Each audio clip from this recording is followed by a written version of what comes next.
سامعین اکرام، اسلام دنیا کے تمام دین اور مذہب میں ایک ایسا مذہب ہے جو لافانی اور بدی ہے، اور ان کے احکامات نہایت ہی مجھے اور آسان ہے۔ اسلام نے جو اپنے ماننے والوں کو عبادت کا طریقہ دکھلایا، وہی زبان کی حفاظت پر بھی زور دیا ہے۔ جہاں اچھی اور بھلی بات کہنے کا حکم دیا، وہی گالی گلوز اور فحش کلمات کو زبان سے ادا کرنے سے بھی روکا ہے۔ جیسا کہ حضرت ابو موسیٰ اشعری سے روایت ہے کہ انہوں نے نبی صلی اللہ علیہ وسلم سے پوچھا، ای المسلم افضل، کون سا مسلمان افضل ہے؟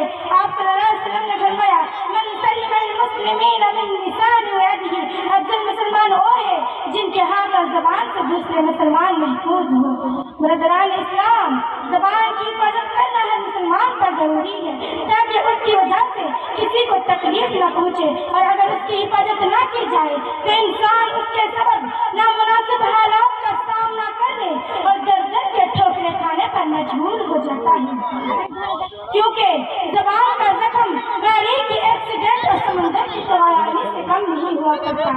زبان کا تلوار کا زخم تو مندمل ہو سکتا ہے، مگر زبان کا زخم کبھی مندمل نہیں ہو سکتا۔ کسی شاعر نے کہا ہے، نیزے کا زخم تو بھر جاتا ہے، نیزے کا زخم تو بھر جاتا ہے، لیکن زبان کا زخم بھرتا نہیں ہے۔ نبی صلی اللہ علیہ وسلم نے فرمایا، جو شخص میرے لیے دونوں جبڑوں کے بیچ یعنی زبان کا اور دونوں پیروں کے درمیان یعنی شرمگاہ کی حفاظت کا ضمانت لے لے تو میں اس کے لیے جنت کا ضمانت لیتا ہوں۔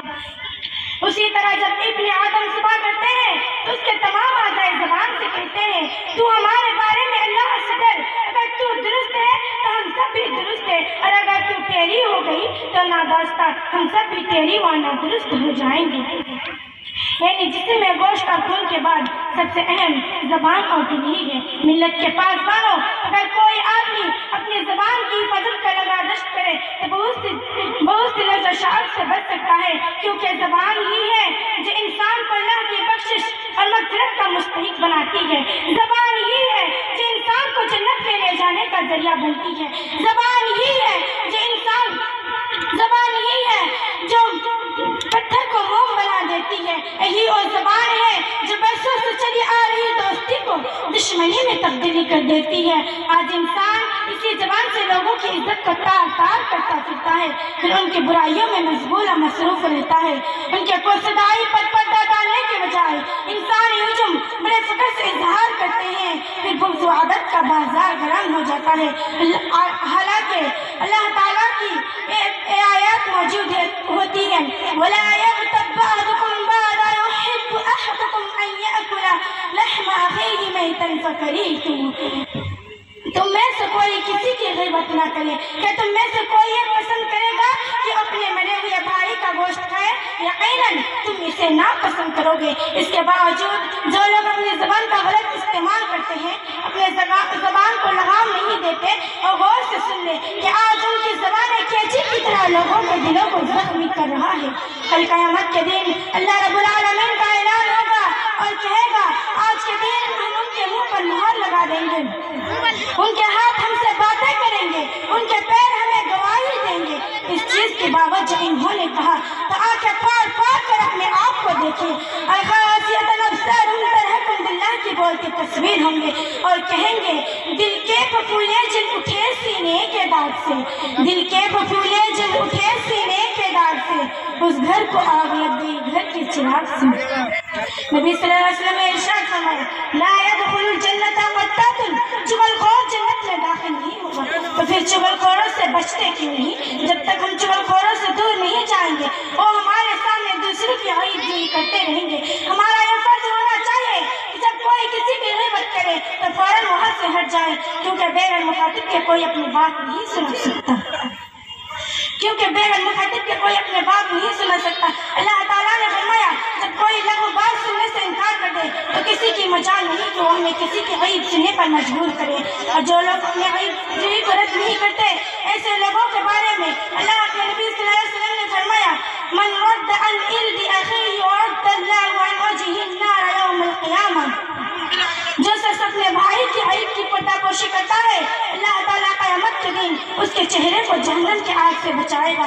پھر تہمت اور بہتان تراشی سے چھٹکارا حاصل کیوں نہیں کرتے؟